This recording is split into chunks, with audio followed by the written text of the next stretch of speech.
नमस्ते, प्रणाम आप सभी को। भगवान धन्वंतरी का वंदन करके हम इस सत्र की शुरुआत करते हैं।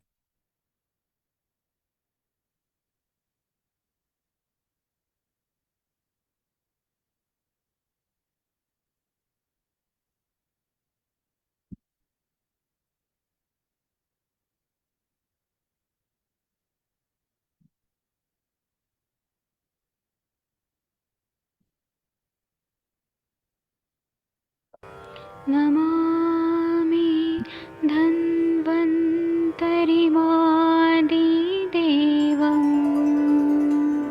सुरासुरैर्वन्दितपादपद्मम् लोके जरामृत्युनाशम्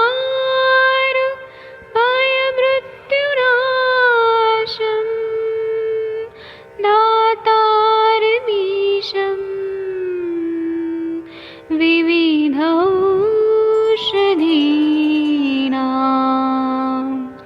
शङ्खं चक्रं जलौकां दधतं मृतघटं चारुतोर्भिश्चतुर्भिः सूक्ष्मस्वच्छादिरुद्यं शुकपरिविलसन्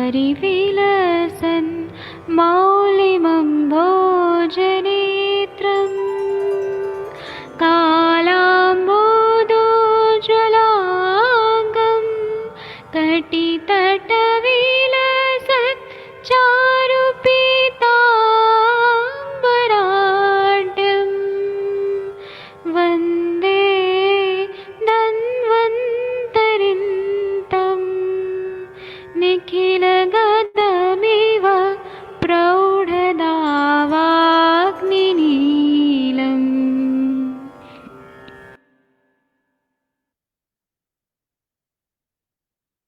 कोई भी सपना साकार करने के लिए सबसे जरूरी है सही कोच का होना। चुनिए आयुष दर्पण डिजिटल को और करे अपनी क्लिनिकल आयुर्वेद सीखने का सपना साकार।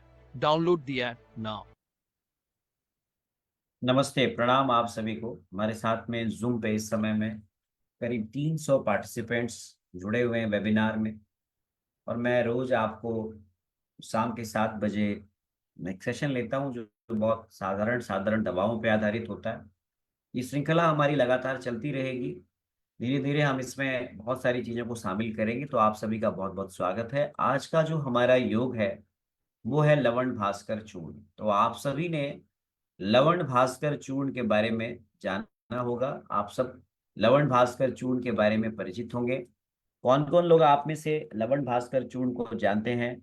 आप सभी ने देखा होगा कि इस पाउडर का इस्तेमाल अक्सर हम लोग यूज करते हैं। और ये कहाँ यूज किया जाता है, इसका क्या रेफरेंस है, आज आपको हम सब बताने जा रहे हैं। तो सबसे पहले हम जानते हैं कि ये लवण भास्कर चूर्ण क्या है, किस प्रकार से ये हम इसको यूज करते हैं, कहाँ पे इसके संदर्भ आते हैं। तो सबसे पहले मैं आपको बताऊंगा ये सारंगधर संहिता मध्यम खंड में एक सेफ रेफरेंस आता है। सामुद्र लवणम कार्यम अष्टकर्षम मितम बुधे पंच सौवर्चलम ग्राह्यम विडम सैंधवक धान्यका पिप्पली पिप्पली मूलम कृष्ण जीर पत्रकम नाग केशर तालीसम अम्लवेतसकम तथा द्विकर्ष मात्राणेतानि प्रत्येकम कार्ये द्वधु मरीचम जीरकम विस्मयकेकम कर्ष मात्रकम।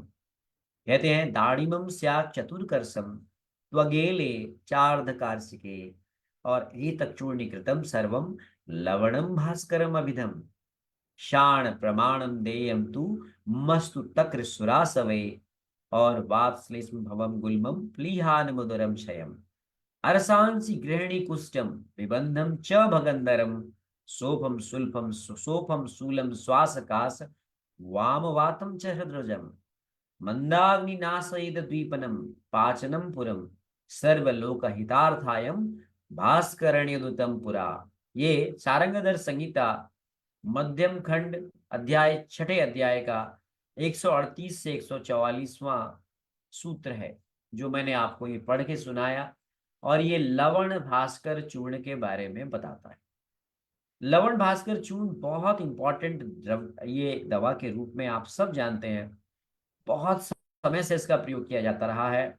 हमें याद है कि जब हम छोटे बच्चे थे तो भी हमारी माँ जो है इस दवा का प्रयोग करती थी। मुझे लगता है कि शायद ही कोई ऐसे परिवार होगा जिसके परिवार में इसके बारे में, इस लवण भास्कर चूर्ण के बारे में जानकारी नहीं होगी। ये लवण भास्कर चूर्ण जो है, अगर आप देखें तो इसके बारे में कहाँ पे इस दवा के बारे में वर्णन आता है, कैसे काम करती है, आज हमारा यही मेन हमारा जो सत्र है वो इसी के बारे में हमारा ये सत्र है, और हम आधे घंटे में इसको समाप्त करेंगे। आप सब जानते हैं कि पहले तो सबसे पहले जाने कि ये चूर्ण रोगाधिकार की एक दवा है, चूर्ण जिसमें हम पाउडर लेते हैं, दवाओं का हम क्या करते हैं, पाउडर लेते हैं। तो मैंने अभी जो है क्या रेफरेंस दिया आपको, ये रेफरेंस जो था वो आपने देखा कि ये हम लोगों ने इस रेफरेंस को अभी शारंगधर संहिता से आपको बताया। लवण भास्कर चूर्ण पर बहुत सारे ऐसे कार्य हुए हैं। लवण भास्कर चूर्ण को बहुत उपयोगी माना गया है। अगर आप लवण भास्कर चूर्ण को देखें तो आज के समय में कौन ऐसा व्यक्ति है जो कहीं ना कहीं रोगों से पीड़ित नहीं होगा। पेट की समस्या सबको है, गृहिणी नाम की एक व्याधि है जो बहुत समस्या काफी लोगों को रहती है, आपने देखा होगा। तो लवण भास्कर चूर्ण जो है ना, ये बहुत प्रभावी है। पहले तो सबसे पहले इस दवा को बनाने के बारे में जानते हैं, कैसे आप बनाएंगे। हमारे इस सत्र का जो मूल उद्देश्य वो ये है कि हमारे जो प्रैक्टिशनर हैं वो आराम से इस दवा को बना पाए। कैसे, क्या क्या चीजें चाहिए आपको बनाने के लिए, कहाँ कहाँ काम करती है ना, और किन किन नामों से ये मिलती है, क्या क्या इसके संदर्भ हैं, ये सभी पर हम चर्चा करेंगे। तो सबसे पहले हम बताते हैं आपको कि इसके क्या क्या घटक हैं, क्योंकि आपको घटक द्रव्य पता होने चाहिए। यदि आप काय चिकित्सक हैं या किसी भी विधा में आपने पोस्ट ग्रेजुएशन किया है या आप सामान्य प्रैक्टिशनर हैं तो भी आपको पता होना चाहिए। तो इसमें समुद्र लवण देखिए, जैसा मैंने आपको अभी एक सूत्र पढ़ के बताया, सबसे पहले कहा गया सामुद्र लवणम कार्यम अष्टकर्ष मितम बुधे, यानी कि सामुद्र लवण। सामुद्र लवण आप सब जानते होंगे, रॉक जो है तो रॉक साल्ट होता है और एक सी सॉल्ट होता है। तो सी सॉल्ट जो है वो 96 ग्राम आपने लेना है। कितना लेना है? मेरे साथ में यहाँ पे जूम पे बहुत सारे बच्चे जुड़े हुए हैं, स्टूडेंट जुड़े हुए हैं। बड़ा अच्छा लग रहा है, आपने मुझे मोटिवेट किया है कि सर आप रोज इस तरह के आधे घंटे के सत्र लिया करो, तो मैं इसको लगातार लेता रहूंगा, ठीक है ना। तो 96 ग्राम आपने लेना है समुद्र लवण। संवर्चन लवण जो है वो 60 ग्राम लेना है, सोचल साल्ट भी कहते हैं इसको। ऐसे ही विड लवण आपने 24 ग्राम लेना है, ब्लैक साल्ट जिसे कहते हैं। सैंधव नमक आपने, सैंधा लवण जो है जो आप सब जानते हैं, रॉक साल्ट कहते हैं। सिंध से आपको ये आता है, आज भी ये आपको आसानी से मिल जाता है। ये 24 ग्राम लेना है। धान्यक कोरिएंडर, कोरिएंडर सटाइवम आप जानते हैं, इसका बोटेनिकल नेम है, लैटिन नेम है। ये आपने 24 ग्राम लेना है। त्रिकटु आप सब जानते हैं, त्रिकटु शॉर्ट मरीज पिप्पली, तो आपको त्रिकटु का तीनों जो है घटक, शॉर्ट मरीच और पिप्पली आपने लेना है। लॉन्ग पीपल, बड़ी पिप्पली जिसे पाइपर लॉन्गम कहते हैं, इसके फल को आपने 24 ग्राम लेना है। ब्लैक पीपर जिसे आप पाइपर निग्रम कहते हैं, इसके फल को 24 ग्राम लेना है। अदरक जिसे आप जिंजिबर ऑफिसिनल कहते हैं, जिसका राइजोम आप लेते हैं, ये 12 ग्राम लेना है। और लॉन्ग पीपर पाइपर लिंगम लॉन्गम जो मैंने बताया वो 24 ग्राम आपने लेना है। पत्रक, पत्रक क्या है? तो सिनेमम तमाल, इसकी पत्तियां लेनी है 24 ग्राम। काला जीरा ब्लैक क्यूमिन, ये आपने 24 ग्राम लेना है। नाग केसर, निजुआ फेरिया बोलते हैं इसको, इसको 24 ग्राम लेना है आपने। तालीस पत्र, कल भी हमने बात करी थी तालिशादी चूर्ण पर, अबिस वेबियाना, इसकी पत्तियां 24 ग्राम लेनी है आपने। अम्लवेतस सोलेना एम्प्लिक्स क्योलिस, ये 24 ग्राम लेना है आपने। व्हाइट क्यूमिन जिसे क्यूमिनम साइमिनम कहते हैं, इसका 12 ग्राम लेना है आपने। दाड़िम आप सब जानते हैं, पहाड़ों में दाड़िम या अनार मिलता है, प्यूनिका ग्रैनेसम कहते हैं इसे। इसके ड्राइड सीड्स को 48 ग्राम्स लेना है आपने। और सिनोमम जेलेनिकम, सिनोमम, ये इसके स्टेम की बार्क लेनी है 6 ग्राम। और इलायची एला कार्डमम, एलेट्रिया कार्डोमम, ये 6 ग्राम लेना है। तो फिर से मैं रिपीट कर देता हूँ। समुद्र लवण, सौवर्चल लवण, बीड लवण, सैंधव लवण, धान्यक, त्रिकटु, लॉन्ग पीपर, ब्लैक पीपर, जिंजर, काला जीरा, पत्रक, नागकेशर, तालीस पत्र, अम्लवेतस, व्हाइट क्यूमिन, दाड़िम, सिनेमम और इलायची, ये सभी आपने बताए हुए रेशियो में लेना है, सूत्र के अनुसार भी, और मैंने आपको बता दिया। अब बनाएंगे कैसे इसको, बहुत आसान है। इन सभी का आप पाउडर कर लें, इन सबको चूर्ण बना लें। ध्यान रखेंगे कि चूर्ण बनाते समय आपने कई बार मॉइस्चर कंटेंट आ जाता है, तो आपने ये ध्यान रखना है कि मॉइस्चर कंटेंट आपका रिमूव कर दिया गया हो। और इन सभी को पहले अलग अलग करके आप पाउडर बना लें, फिर इनको एक साथ मिक्स कर दें। और इसको आपने ऊपर से इसको लेमन जूस की इसमें भावना देनी है, ठीक है ना। तो इस प्रकार से आपका ये लवण भास्कर चूर्ण तैयार हो जाता है। फिर से मैं रिपीट करता हूँ, लवण भास्कर चूर्ण को आपने कैसे बनाना है तो मैंने अभी बताया आपको। लवण भास्कर चूर्ण को बनाने का तरीका क्या है, तो मैंने जो द्रव्य बताया आपको वो इसी रेशियो में आपने लेना है। सामुद्र लवण 8 भाग, काला नमक ब्लैक साल्ट 5 भाग, जो अनारदाना है वो 4 भाग, 2 पार्ट में बिड लवण, सेंधा नमक, धनिया, नागकेसर, तालीस पत्र, पिप्पली, पिप्पली मूल, काला जीरा, तेज पत्र और अम्लवेतस, ये सब प्रत्येक 2-2 भाग लेने हैं।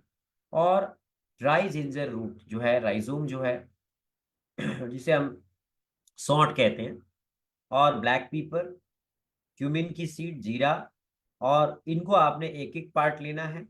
और दालचीनी, सिनेमम जेलेनिकम आधा पार्ट, और इलायची ये आपने आधा पार्ट, और लेमन जूस जो है भावना देनी है, वो मैं आपको ऊपर आपको जो टोटल आप क्वांटिटी बना रहे हैं उसके हिसाब से आप उसको लेंगे। मेथड क्या है इसको बनाने का, फिर से मैं रिपीट करता हूँ। सबसे पहले इन सारे घटक द्रव्यों को इकट्ठा कर लीजिए, इन सबको साफ कर लीजिए, मॉइस्चर नहीं होना चाहिए। इन सब का पाउडर कर लीजिए, फाइन पाउडर करके सेपरेटली इनका पाउडर करना है, ध्यान रखिएगा। फिर आपने इन सबको एक साथ मिला देना है, you have to mix all this. और इसमें लेमन जूस को मिलाना है, और फिर आप इसके ग्रैन्यूल्स या टैबलेट्स बना सकते हैं। इनको आप सूर्य की रोशनी में आप 1 दिन 2 दिन तक आप ड्राई होने के लिए छोड़ सकते हैं, और फिर एयर टाइट कंटेनर में आप इनको स्टोर कर सकते हैं। ये आपका लवण भास्कर चूर्ण बन गया। अगर आप इंडिविजुअल इनकी प्रॉपर्टीज देखें, स्पेसिफिक इंग्रेडिएंट्स की, तो जो ब्लैक साल्ट है इसे हम रॉक साल्ट भी कहते हैं, हिमालयन साल्ट भी कहते हैं।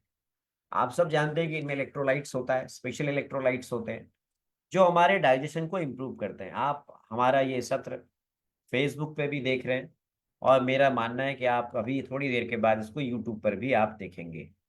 आपकी बहुत अच्छी प्रतिक्रियाएं मिल रही है मुझे, काफी लोगों ने इस सेशन की डिमांड करी है, तो भी हम इन सेशंस को कंटिन्यू कर रहे हैं। और मैं देख रहा हूँ यहाँ पे कमेंट्स भी आ रहे हैं आपके। कैलाश चावला जी हमारे विकास नगर से जुड़ते हैं, आप अपने प्रतिक्रियाएं यहाँ पे जरूर लिखिएगा। मैं आपको फेसबुक पे भी देख रहा हूँ, और जो लोग जूम पे ज्वाइन किए हुए हैं, तकरीबन 300 के आसपास लोग यहाँ पर जूम पे हैं। मैं आपके भी प्रश्नों को यहाँ पर शामिल करूंगा, और मैं आपसे अनुरोध करूंगा कि इस मेरे जो जो आपकी जूम की लिंक तो मैं आपको शेयर नहीं कर पाऊंगा, क्योंकि वो वेबिनार वर्जन में आप फेसबुक पे या यूट्यूब पे जब आप ये लाइव देखेंगे तो आप इसको ज़्यादा से ज़्यादा शेयर करेंगे। तो सेंधा नमक जो है आप सब जानते हैं कि ये बहुत ही अच्छा मिनरल है, और ये इलेक्ट्रोलाइट्स को बैलेंस करता है। पिपली के बारे में जानते हैं कि इसकी कार्बोनेटिव प्रॉपर्टीज होती है, ये फ्लैचुलेंस में, ब्लोटिंग में, इंडाइजेशन में बहुत मदद करता है। जिंजर के बारे में आप जानते हैं कि जो ड्राई जिंजर है ये अपने आप में एक डाइजेस्टिव एड है, और हमारे डाइजेस्टिव एंजाइम्स की सिक्रीशंस को प्रमोट करता है, नौजिया को कम करता है। लौंग को आप जानते हैं, लौंग में एंटी माइक्रोबियल प्रॉपर्टीज होती हैं, और ये डाइजेस्टिव हेल्थ को बहुत अच्छा कर देता है, गैस्ट्रिक डिस्कम्फर्ट को कम करता है। क्यूमिन जानते हैं आप, जो रिनाउंड है डाइजेस्टिव बेनिफिट्स के लिए, हमारे गैस और ब्लोटिंग को कम करता है। बड़ी इलायची आप सब जानते हैं गैस्ट्रो इंटेस्टाइनल डिस्कम्फर्ट को बहुत ही आसान कम कर देता है और डाइजेशन को इम्प्रूव करता है।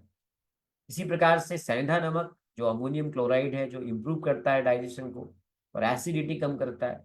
निम्ब स्वरस में हमने भावना दी है, तो विटामिन सी का एक बहुत इंपॉर्टेंट सोर्स है और चूर्ण के फ्लेवर को भी ये इनहेंस करता है। क्या काम है लवण भास्कर चूर्ण का? तो जो लोग जानते हैं हमारे शरीर में रोग का जो कारण है वो आम है सबसे ज्यादा। आप सब जानते हैं कि आम की का निर्माण क्यों होता है? जब भोजन का पाक सही तरीके से नहीं होता है तो फिर वो अपक्व भोजन जो है वो बाद में आम में उसकी परिणति हो जाती है, जो शरीर में टॉक्सिन्स का बहुत बड़ा कारण है, बहुत सारी बीमारियों का ये कारण होता है। तो ये बहुत बेहतरीन आम पाचक है। जो आम पाचक के लिए औषधियों को ढूंढते हैं ना, या आप इनका इनसे आप आम पाचक इनको बटी के फॉर्म में बना दीजिए, ये आम पाचक बटी बन गई आपकी। जी हाँ, ये लवण भास्कर चूर्ण की आप अगर बटी बना दें तो इससे बेहतर कोई आम पाचक नहीं है। ये एपेटाइजर है, भूख को बढ़ाता है, ये डाइजेस्टिव स्टिमुलेंट है, ये थोड़ा बहुत लैक्सेटिव का भी काम करता है, यानी कि आप यूं कह सकते हैं कि ये मृदु विरेचन का भी काम करता है।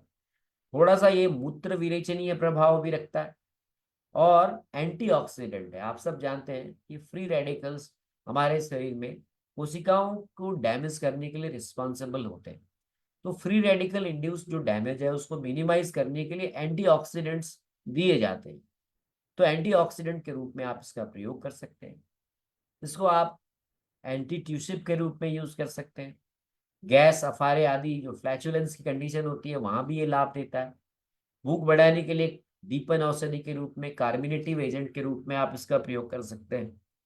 तथा कभी कभी हमें आंत्रगत सूल होता है तो वहां पर एंटी स्पाज्मोडिक हर्ब्स के रूप में भी इसका इसमें इस्तेमाल आप कर सकते हैं। आयुर्वेद कहता है आप कहाँ कहाँ इसका प्रयोग कर सकते हैं। तो आयुर्वेद में जैसा कि मैंने अभी आपको सूत्र बताया, दीपन, पाचन, रोचन, मूत्रकृक्ष, आनाह, सोतहर, आमहर और कृमिहर इसका प्रभाव देखा गया। यानी कि स्टमक, डाइजेशन को ठीक करना, डाइजेशन को बढ़ाना, भूख को बढ़ाना, पेशाब की तकलीफ, मूत्रकृक्षता को ठीक करना, ब्लोटिंग को ठीक करना, इन्फ्लेमेशन को कम करना, डाइजेशन को इम्प्रूव करना और इंटेस्टाइनल वर्म्स में बहुत अच्छा प्रभाव देता है। अगर आपको ये मेरा प्रयास अच्छा लग रहा है तो आप इस लेक्चर को ज़्यादा से ज़्यादा शेयर कीजिए। इसके अलावा ये ऐसे लोगों में एक बीमारी होती है जिन्हें एनोरेक्सिया नर्वोसा कहते हैं, जिनमें कि बहुत भूख ही नहीं लगती है और धीरे धीरे वो बहुत पहले तो एक्यूट कंडीशन स्टार्ट होती है, बाद में ये क्रॉनिक कंडीशन में चेंज हो जाते हैं। तो यहाँ पर ये हंगर को और डाइजेशन को इम्प्रूव करता है। बहुत सारे लोग गैस, अफारे इस तरह की समस्या से पीड़ित रहते हैं, तो उनके लिए पेट में भारीपन लगता रहता है, क्योंकि कोई ना कोई बायो एक्टिव सब्सटेंस जो है, जैसे वो इसमें बहुत इंपॉर्टेंट रोल अदा करता है इसको कम करने में, ब्लोटिंग को कम करने में, फ्लैचुलेंस को कम करने में। तो ये बहुत अच्छा, आप कह सकते हैं कि ये ब्लोटिंग और फ्लैचुलेंस को कम करने में बहुत अच्छी दवा है। कॉन्स्टिपेशन के केसेस में भी ये बहुत अच्छा काम करता है, क्योंकि ये बाइल के सिक्रीशन को बढ़ाता है लीवर से, पित्त के जो हमारे लीवर से जो बाइल है उसके सिक्रीशन को बढ़ाता है, जिससे कि हमारी जो आंतर्गत जो पेरिस्टाल्टिक मूवमेंट है वो बेहतर होती है, जिससे कि हमारे फीकल मैटर स्मूथली पास करते हैं। तो हम ये कह सकते हैं कि ये म्यूकस को रिड्यूस करता है, फैट कंटेंट को, जो एक्सेस जो फीकस में जा रहा है उसको भी ये रिड्यूस करता है, और जिससे कि ये स्टूल का स्मूथ पास जो है बाहर जाना उसको एक अच्छी तरह से ये ठीक करता है। आईबीएस एक बहुत बड़ी समस्या है, इरिटेबल बाउल सिंड्रोम। मेरे इस वीडियो को देखने के बाद भी कई लोग मुझे फोन करेंगे। अभी मेरे सितोप्लानी और अभी पत्तेकर चूर्ण पे लेक्चर को देख करके भी कई बार लोगों ने मुझसे फोन किया है। देखिए आईबीएस जो है, जिसे इरिटेबल बाउल सिंड्रोम कहते हैं, ऐसे लोग बहुत परेशान रहते हैं, क्योंकि वो कुछ भी खा नहीं पाते, पचा नहीं पाते, अनहेल्दी डाइटरी चॉइसेस रहता है शुरुआत में, फूड्स को कंजम्पशन ठीक से नहीं करते, कोई टाइम टेबल नहीं होता है। हमारे यहाँ समसन, विषमसन और अध्यसन कहा गया है। न्यूट्रिएंट्स का वैल्यू कम ले रहे हैं लगातार, या बहुत ज़्यादा खा ले रहे हैं। टाइम टेबल नहीं है, रेगुलर इंटरवल्स पे खा रहे हैं। बहुत सारा फिजिकल फैक्टर्स है, मेंटल फैक्टर्स है, इमोशनल फैक्टर्स है, ये सब कारण इसके रहते हैं, जिसपे हम कभी आपको अभी धीरे धीरे हम बीमारियों पे भी चर्चा करेंगे आधे आधे घंटे में। तो आईबीएस एक बहुत बड़ा कारण होता है ऐसे रोगियों में। और आईबीएस के कारण डायरिया, कॉन्स्टिपेशन फ्रिक्वेंटली होता रहता है। तो वहां पर आप लवण भास्कर चूर्ण को एक्सीलेंट ट्रीटमेंट के रूप में आप प्रयोग कर सकते हैं, जहां पर आप इस दवा का प्रयोग आप आसानी से चिकित्सक के परामर्श में किया जा सकता है। चूंकि ये पाचन की प्रक्रिया को ठीक करता है, तो ये बहुत प्राचीन काल से ही इसका जो प्रयोग है, फ्लैचुलेंस में, डायरिया में, हार्टबर्न में, पेप्टिक अल्सर में, जीईआरडी में, गैस्ट्रो इंटेस्टाइनल रिफ्लक्स डिजीज में, पाचन के बिगड़ने में, कब्ज में, गैस बनने में किया जाता रहा। इसी प्रकार से ये अल्सर्स में भी बहुत लाभ देता है, क्योंकि इसके कई सारे ऐसे इन्वेस्टिगेशंस हुए हैं, रिसर्च हुए हैं, जो ये शो करते हैं कि लवण भास्कर जो चूर्ण है, ये विभिन्न प्रकार के स्टमक अल्सर्स में, यानी कि पेट के अल्सर्स में, जिनमें कि पेप्टिक अल्सर है, इवन अल्सरेटिव कोलाइटिस में भी इसका अच्छा प्रभाव पाया गया है। अगर आयुर्वेद के हिसाब से इसके आप गुणों को जानना चाहें, तो इसमें रस जो है इसका थोड़ा सा नमकीन है, लवण रस प्रधान है। गुण देखें तो ये लघु है। अगर आप इसके वीर्य को देखें तो ये उष्ण है। प्रभाव देखें तो ये कार्मिनेटिव है। अगर दोषों पे अगर इसका प्रभाव देखें तो ये कफ का शमन करता है और वात का भी शमन करता है। धातुओं पे प्रभाव देखें तो रस धातु और रक्त धातु पे काम करता है। अगर अंगों पे प्रभाव देखें तो ये जठर पर, हमारी आंतों पर, स्प्लीन पर, लिवर पर, लंग्स पर, इन सब पे इसका सीधा प्रभाव है। अब आप फिर वही आपका सवाल है कि इसकी डोज क्या होगी। तो देखिए, डोज जो है वो आयुर्वेदिक प्रैक्टिशनर डिसाइड करेगा, लेकिन चूर्ण की जो मात्रा है वो अप्रोक्सीमेटली हम 2 से 3 ग्राम, आधा से 1 चम्मच रखते हैं दिन में 2 बार। और इसे भोजन से पूर्व लेना है या भोजन के बाद लेना है, या इसका अनुपान क्या होगा, यह भी चिकित्सक को ही तय करना है। हाँ, किसी भी दवा का प्रयोग बगैर किसी भी चिकित्सक के परामर्श के ना लें। सामान्य रूप से लोग पूछते हैं कि क्या ये सभी लोगों में सेफ है।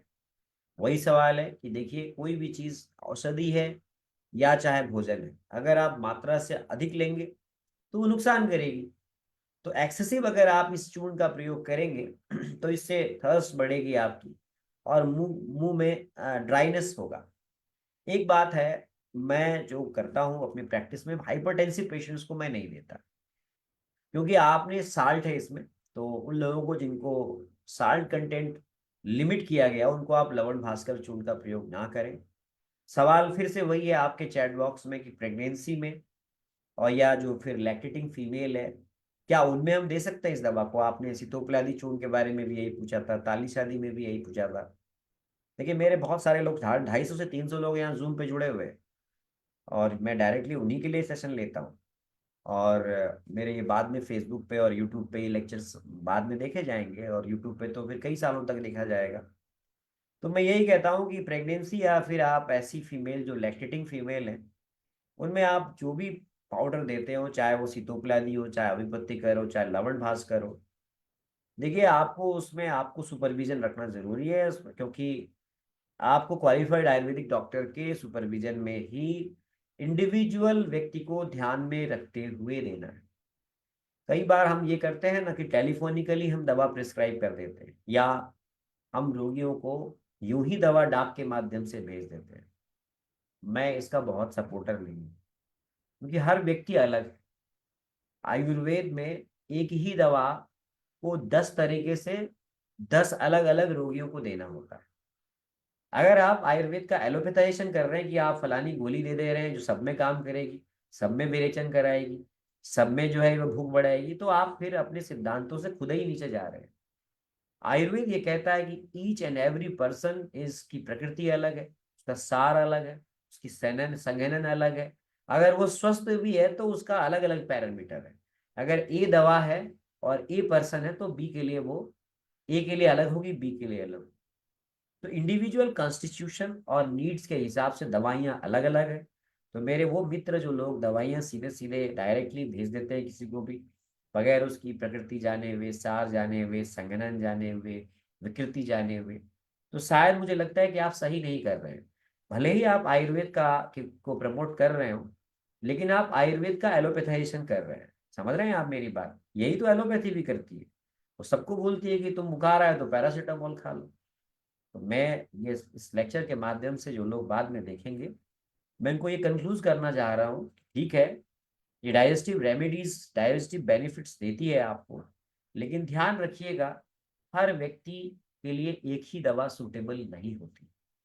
इसीलिए मैं बार बार कहता हूँ कि बिना चिकित्सकीय परामर्श के आप किसी भी रोगी को आप दवा ना लिखें, और स्वयं निर्माण करके आयुर्वेदिक वैद्य तो इन दवाओं का निर्माण कर सकता है, लेकिन इन मेरे लेक्चर्स को देखने के बाद जन सामान्य स्वयं ही लवण भास्कर चूर्ण का निर्माण करके स्वयं इसका प्रयोग ना करें, क्योंकि एकेडमिक पर्पस से हमने ये लेक्चर दे रहे हैं, जहां पर हमारे आयुर्वेद के स्टूडेंट जुड़े हुए हैं जूम में, ध्यान रखिएगा। अब यहाँ पर ये ध्यान रखिएगा कि बहुत प्रॉपर केयर से देना होता है, क्योंकि इसमें साल्ट कंटेंट है, तो आपको अन्य चीज भी ध्यान रखना होता है। अब इसके बारे में मैं थोड़ी सी आपको बता दूं कि कुछ रिसर्चेस हुए हैं जो आपको पता होना चाहिए। मैं अपने इस लेक्चर को वैज्ञानिक लेक्चर के रूप में रखना चाहता हूं।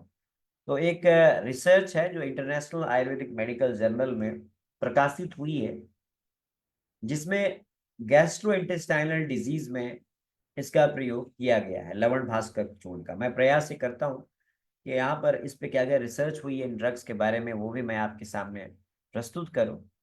तो गैस्ट्रो इंटेस्टाइनल जितने भी ट्रैक्ट से रिलेटेड बीमारियां हैं उस पर एक रिसर्च हुई है, और ये जो है उत्तराखंड आयुर्वेद यूनिवर्सिटी में ही ये रिसर्च हुई है। और इसमें जो है ये रिसर्च करने वाले जो है ऋषिकुल आयुर्वेदिक कॉलेज के स्टूडेंट्स हैं और डॉक्टर्स हैं। उन्होंने बताया है कि जो ये लवण भास्कर चूर्ण है उसका जो फाइनल कंक्लूजन रिजल्ट बता देता हूं मैं आपको। फाइनल कंक्लूजन जो है उनका, क्योंकि पूरा रिसर्च तो हम नहीं बताएंगे, तो उन्होंने कहा है कि ये इंडाइजेशन, फ्लैचुलेंस, स्टिमुलेटिंग एपेटाइट, ये सब को ठीक करता है ये। और एब्डोमिनल डिस्टेंशन में, स्प्लिनोमेगैली में, हेमोरॉइड्स में, मैल एब्जॉर्प्शन में, और अलग अलग सब कंडीशंस में आप इसका इस्तेमाल कर सकते हैं। तो विशेष कुछ नहीं है, ये तो बातें हमारे शास्त्र में बताई गई है, और उन्होंने इसी बात को कंफर्म किया है अपना शोध पत्र प्रकाशित करके।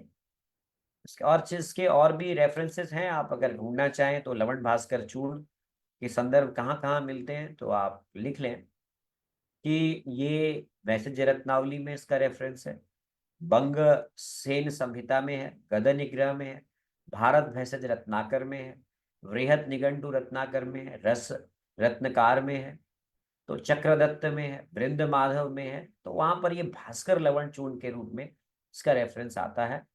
योग रत्नाकर में, भारत भैषज रत्नाकर में, और कहीं कहीं पर थोड़े थोड़े इसके इंग्रेडिएंट्स अलग अलग हैं, ये भी ध्यान रखिएगा। तो भास्कर लवण चूर्ण और लवण भास्कर चूर्ण ये दोनों ही नाम से आता है। एपीआई इंडेक्स के हिसाब से इनको एक ही माना गया है। एपीआई इंडेक्स आप सब जानते हैं, जो हमारी फार्माकोपिया है वो तय करती है कि ये फॉर्मुलेशन शास्त्रीय है या नहीं है, और वहां पर इन दोनों को ही एक ही प्रकार से माना गया है। अब यहाँ पर एक सवाल आया है, बहुत सामान्य सवाल है जो मैं आपका ले लेता हूँ। इसके साइड इफेक्ट्स क्या हैं? देखिए, मैं ये मानता हूँ कि हर दवा का साइड इफेक्ट होता है। जो लोग आयुर्वेद की दवा का साइड इफेक्ट नहीं होता है कहते हैं, तो वो आयुर्वेद को बरगला रहे हैं। आयुर्वेद की दवा का भी साइड इफेक्ट होता है। Every drug which is an effect, either it is placebo, तो उसका साइड इफेक्ट होगा। उदाहरण देता हूं मैं, अगर आप किसी को आप जो है वो सर्पगंधा घनवटी अत्यधिक मात्रा में दे देंगे, तो उसका एक नकारात्मक प्रभाव आता है उसकी मानसिक स्थिति पे, इसीलिए अश्वगंधा मिला के देते हैं हमारे यहाँ। इसीलिए फॉर्मुलेशंस को दिया जाता है जिसमें एक दवा के साइड इफेक्ट को काउंटर करने के लिए ऑलरेडी दूसरी दवा होती है। इसलिए हम लोग सिंगल हर्बल जो फॉर्मुलेशंस होते हैं उसको देने से बचते हैं, क्योंकि हर एक जो दवा है अगर आप सिंगल दे रहे हैं तो उसमें कई बार कुछ केमिकल इंग्रेडिएंट्स होते हैं वो ज्यादा होते हैं। तो ऐसे ही लवण भास्कर चूर्ण है या चाहे कोई भी चूर्ण है, अगर आप ज्यादा मात्रा में लेंगे तो वो स्टमक इरिटेशन करेगा, बर्निंग करेगा, क्योंकि साल्ट है ना इसमें। हाइपर एसिडिटी भी कॉज करेगा अगर ज्यादा मात्रा में लेंगे तो। आप अम्ल है, उसमें नमक है ना। और जिन लोगों को साल्ट लेना रेस्ट्रिक्ट किया गया है, जैसे मैंने बताया कि हाइपरटेंशन के पेशेंट्स में, तो आपने वहां पर सावधानी से इसका प्रयोग करना है। कुछ लोगों ने पूछा है कि कौन सी कंपनी बनाती है, मैं नाम किसी कंपनी का नहीं लूंगा।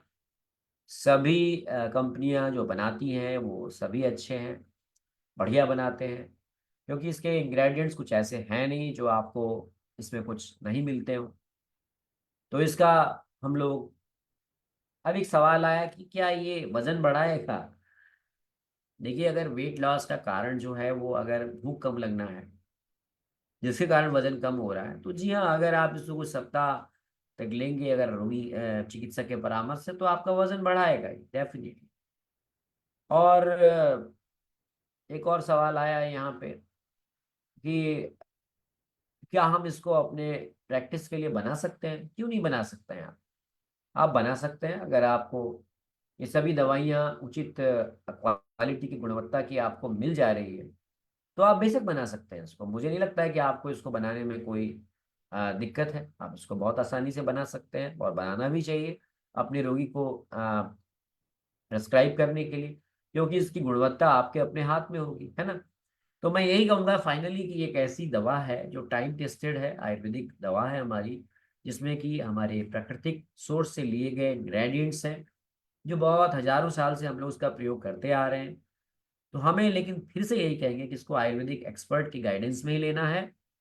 और डेफिनेटली अगर हम इसको स्वयं इसका प्रयोग करते हैं तो ये नुकसान कर सकती है। अकील अहमद जी पूछते हैं फेसबुक पे, चूंकि मैं मेरे सामने स्क्रीन चल रहा है तो ये फेसबुक पे भी दिख रहा है और जूम पे भी दिख रहा है। अकील अहमद जी, हाइपर एसिडिटी में आप इसे, अगर मान लीजिए कि हाइपर एसिडिटी का कारण क्या है वो देखना पड़ेगा। अगर हाइपर एसिडिटी का कारण अग्नि का दीपन पाचन ना होना है, अग्नि का दीपन दीप्त ना होना है, तो वहां दे सकते हैं। लेकिन ओवरऑल अगर हाइपर एसिडिटी बहुत ज्यादा है तो आप इसे अवॉइड करें, क्योंकि अकील अहमद जी इसमें लवण के साथ साथ अम्ल रस भी है इसमें। ठीक है अकील अहमद जी, तो अगर आपको समझ में आ गया है तो उत्तर यस लिखेंगे। और भी कोई सवाल है यहाँ तो आप पूछ सकते हैं। युद्धवीर सिंह जी देख रहे हैं, कैलाश चावला सर विकास नगर से देख रहे हैं, और आप कहाँ से हैं ये भी लिखेंगे। जूम पे हमें करीब 300 लोग देख रहे हैं। बच्चों के बहुत सारे सवाल हैं यहाँ पे, मैं सारे सवाल तो नहीं ले पाऊंगा, ये आधे घंटे का ही सेशन है। मैंने कुछ चुनिंदा सवाल जो फेसबुक पे आए थे वो मैं यहाँ ले रहा हूँ। तो ये इस प्रकार से आप इसका प्रयोग कर सकते हैं अकील जी, है ना। तो यदि आपको ये हमारा प्रयास पसंद आया है तो आप इसको खूब शेयर करिएगा हमारी लिंक को। थैंक यू अकील जी, धन्यवाद। और कैलाश चावला सर जी और तमाम सारे लोग मैं देख रहा हूँ यहाँ, अकीता है, अनिकेत है, कुछ लोगों के नाम मैं ले ले रहा हूँ, रमेश हैं, सुरेश जी हैं, साथ में यहाँ पर कॉलेज के स्टूडेंट्स हैं, बहुत सारे लोग जुड़े हुए हैं हमारे साथ में जूम पर। करीब अभी मैं देख रहा हूँ काफ़ी लोग अभी जुड़े हुए हैं। तो जो आपके सवाल हैं वो बाद में भी रख दीजिएगा। बहुत बहुत धन्यवाद, आप सबको प्रणाम, नमस्ते। हम कल फिर किसी और योग के साथ आपके समक्ष उपस्थित होते हैं। तब तक के लिए शुभ रात्रि, प्रणाम, अपना ख्याल रखिएगा, धन्यवाद, थैंक यू।